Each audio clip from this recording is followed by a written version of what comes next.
যে নদী যুগ যুগ ধরে তার তীরবর্তী মানুষদের আগলে রেখেছে, আবার সেই নদী হয়েছে সর্বস্ব হারানোর কারণ। একসময় যেখানে ছিল ব্যস্ত জনপদ, বাজার, গ্রাম, এখন হয়তো সেখানে অথই জলরাশি, তীব্র স্রোত। আবার যেখানে ছিল নদীর উপস্থিতি, সেখানে হয়তো ধুধু বালুচর। চিরচেনা নদীর এই পাল্টে যাওয়া সবচেয়ে বেশি উপলব্ধি করছেন নদী পাড়ের মানুষ। তারা গ্লোবাল ওয়ার্মিং বোঝেন না, জানেন না ক্লাইমেট চেঞ্জের খুঁটিনাটি। তারা শুধু জীবন দিয়ে উপলব্ধি করছেন তাদের নিত্যসঙ্গী নদী আর আগের মতো নেই। সিরাজগঞ্জের এনায়েতপুর থানার স্থলচর, প্রায় 10,000 বাসিন্দার এই চরের কেউই এখানকার আদি বাসিন্দা নন। তাদের কেউ বানভাসী, কেউ নদী ভাঙা, কয়েকবারের ভাঙনে বাস্তু হারিয়ে এখন ঠাঁই গেড়েছেন স্থলচরে। এইভাবে কয়বার বাড়িঘর লড়াইতে হয়েছে আপনার জীবনে?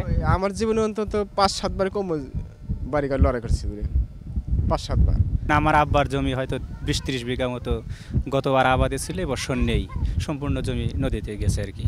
প্লানে খুব কষ্ট করি চলতেছি, জমি তো নদীর পেটেই। এক জায়গায় ভাঙ্গে আবার অন্যদিকে হয়ে যায়, হেও জায়গায় মোটামুটি 1 বছর 2 বছর বাস করি, তারপরে ফেরা ভাঙ্গে যায়। এখন প্রতিদিন একটু একটু করে ভাঙছে এই চরও। চরবাসীর আবাদের জন্য ইরির স্কিম চালুর কথা থাকলেও ভাঙনের মুখে তাও ঝুলে গেছে।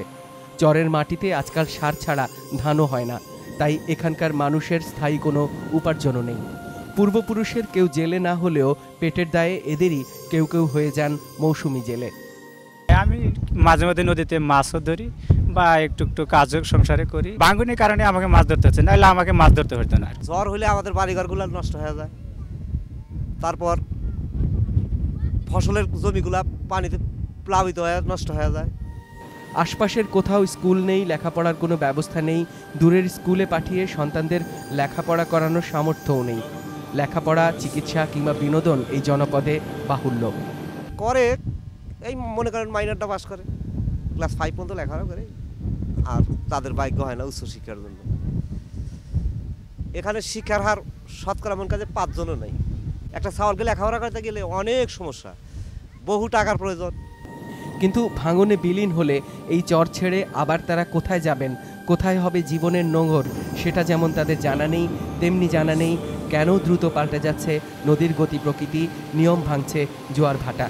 এসব প্রশ্নের উত্তরে কেবল প্রকৃতির খেয়ালের কথাই বলেন নদী তীরের মানুষেরা। সুজন কবির, বাংলা ভিশন, স্থলচর, সিরাজগঞ্জ।